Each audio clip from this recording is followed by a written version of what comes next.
Hello everyone, welcome back to Liquid Talent TV.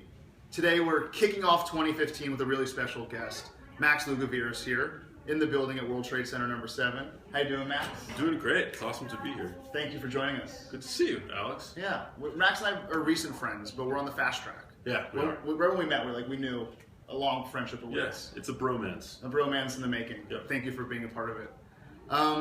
Max, who is Max Lugavere? What's your backstory? Who are you? Well, I would say that I'm an artist, a filmmaker, an entrepreneur. Mm-hmm. I do a lot of things, but I'm a storyteller. I like to sort of communicate big ideas, and I've been really lucky in my life to just sort of take big leaps and end up landing on platforms that work for me, that end up giving me visibility. So I've been very lucky. Max is partly known for some of his work on Current TV, Al Gore's media company, and I'd love to just hear the backstory. How'd you get into Current? How'd you get into hosting? Yeah, it's a pretty cool opportunity. Yeah, thanks. It's a great story. I was a filmmaker at University of Miami. I was double majoring in film and psychology, and I ended up co-creating a documentary as an undergraduate called Textures of Selfhood that I ended up sending to the powers that were at Current TV back before the network even had a name. And they saw that film that I made as an undergraduate, and they were looking for talent all around the country, and at that time I think something like 4,000 other people applied. Wow. For this, sort of a nebulous job posting that we saw in our School of Communications, that Al Gore was launching this TV network and looking to democratize television, looking for like young, passionate storytellers to take back the reins of media. And to me, it sounded like a dream opportunity, So I sent them this film project. I took a big risk, it was a pretty out there film, and I guess luck met opportunity, and the risk that we took ended up, landing me and my best friend at college at the time a once-in-a-lifetime opportunity anchoring Al Gore's TV network. That's incredible. Yeah, so for 5 years I was sort of one of the omnipresent hosts and producers for the network, which was incredible. Yeah. If you could produce one next week, what would be the topic? God, I don't know.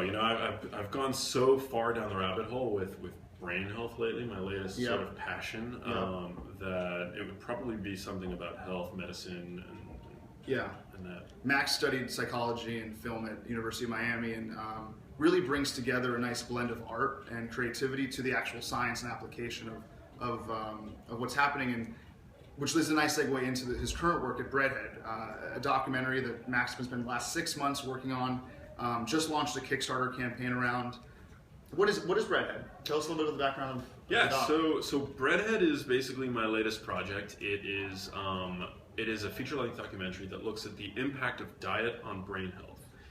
It's my goal with the project to bring the idea of Alzheimer's prevention into the spotlight for the first time.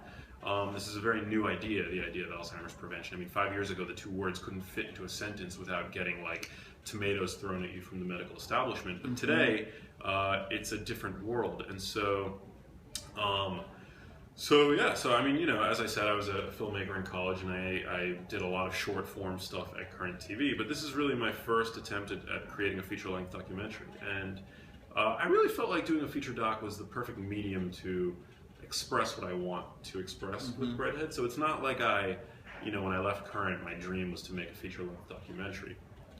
Truth be told, raising money for a feature doc is very difficult, but I felt like this is a topic that is too important to leave to TV pitch meetings, and so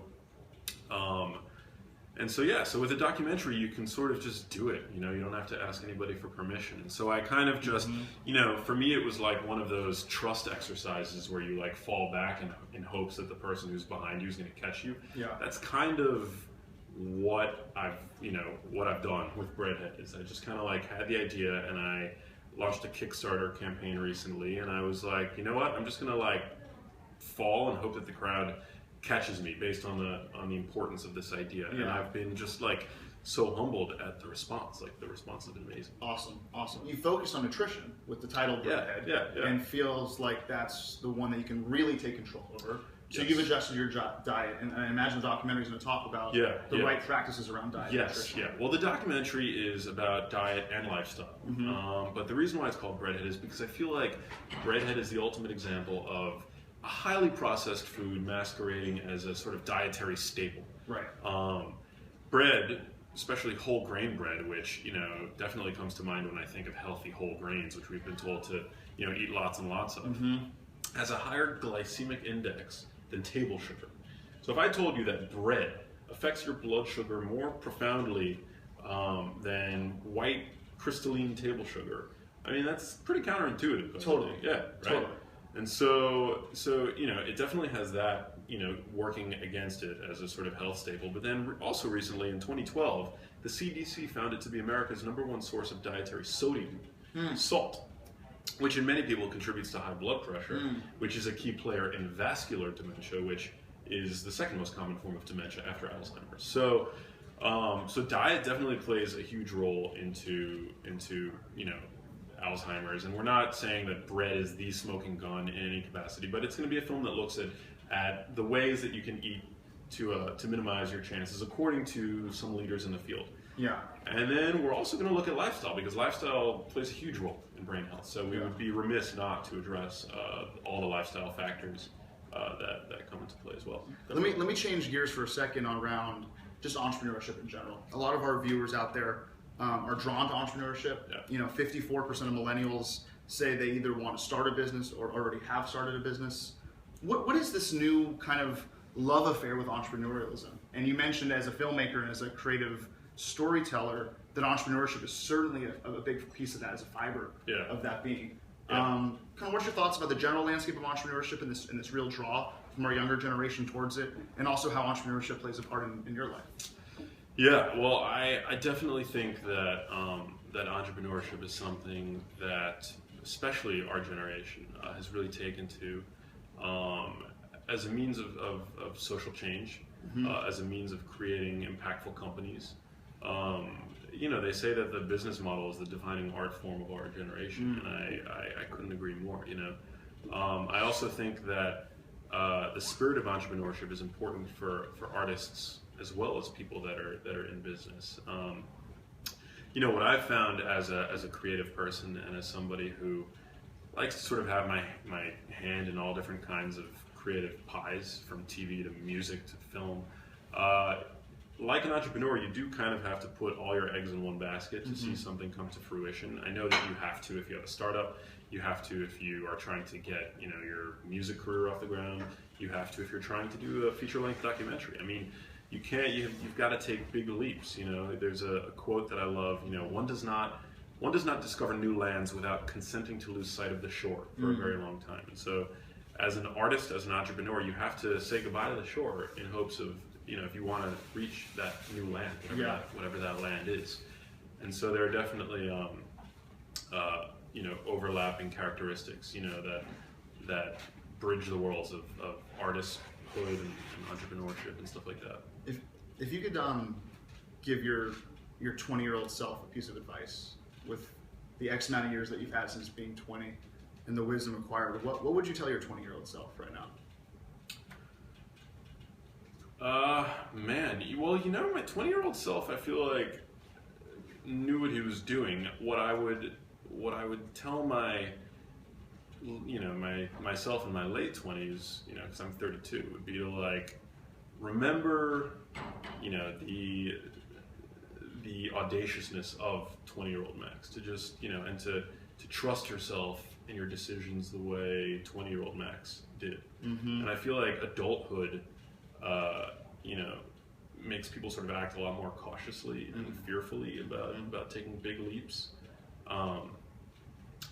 There's another amazing quote that I love: "The creative adult is the child that survived." And I think that that's so telling about what adulthood does to some people, And so, so 20-year-old Max knew that he was really into science and technology, but also that he was an artist. And so that's what led to me switching from being a pre-med student to double majoring in film and psychology. And then, over the past decade, I think that there were times when I was like, oh God, this this life of an artist is so difficult. You know, like you've got to you know, come up with your own concepts all the time, and it's just a constant pitch, you know, to people. But at the end of the day, I think you've just got to like trust your talent, and wear your passion on your sleeve, and be a good person, be a person of your word. You know, I think that something that I have learned to value over the years is that my parents raised me to be impeccable with my word. You know, so if I say that I'm going to do something, if I tell my friend that I'm going to support him in any way or anything like that, I do it. I do those things, and I feel like I've sort of expressed that in my professional life as well. You know, like if there's something that I want to do and I tell people that I'm going to do it, like I do it. Yeah. Yeah, that's great. No, it's really important. A great reminder. It's one of the 4 agreements as well. Yeah, there you go. With your word, it's legit. Yeah. You know, the movie gets funded. You're off and running. You make Breadhead. What's the outcome? What's the kind of the consequences of this documentary on the public psyche, and what do you hope to achieve through making this film? I hope that young people sort of awaken themselves to this idea of prevention, and that on a mass scale, people stop thinking about Alzheimer's and dementia as an old person's disease, which it's not. You know, it's a disease that begins in the brain up to 25 years before the first symptom. I also want to help play a part in getting rid of this myth that it's an inherited disease. Again, it's not. You know, genes play a risk factor. They contribute to a risk factor, but they are not the sole risk. And so, yeah. So those are a few of the things that I hope that Breadhead can accomplish. Yeah. And you know, I just want to keep creating art. I want to keep, you know, doing things that inspire me, that allow me to continue learning, and meeting cool people like you, and, you know, and spreading the word about things that I'm into. It's awesome. One of the first things that Max and I talked about was this draw towards the word liquid. Max had a persona of Liquid Max. There was a DJ Liquid Todd. Todd. Shout out to Liquid Todd, and now now here we are at Liquid Talent TV. Really digging into Max's work. I'm a huge fan. For those that want to support you, get involved, contact you, contribute to the Kickstarter, how do they get to you? Yeah, you can easily go to the Kickstarter page by going to breadheadmovie.com, and definitely find me on Facebook, add me as a friend, follow me on Twitter at Max Lugavere, Instagram at Max Lugavere. I'm pretty out there and would love to stay in touch, so yeah, find me and hit me up. Yeah. Max, thank you for the time. Dude, Alex, you are the man. Awesome, buddy. Thanks so much for joining. I hope you guys enjoyed it. Max Lugavere here, Breadhead. Check it out, support it, and we'll see you next time on Liquid Talent TV.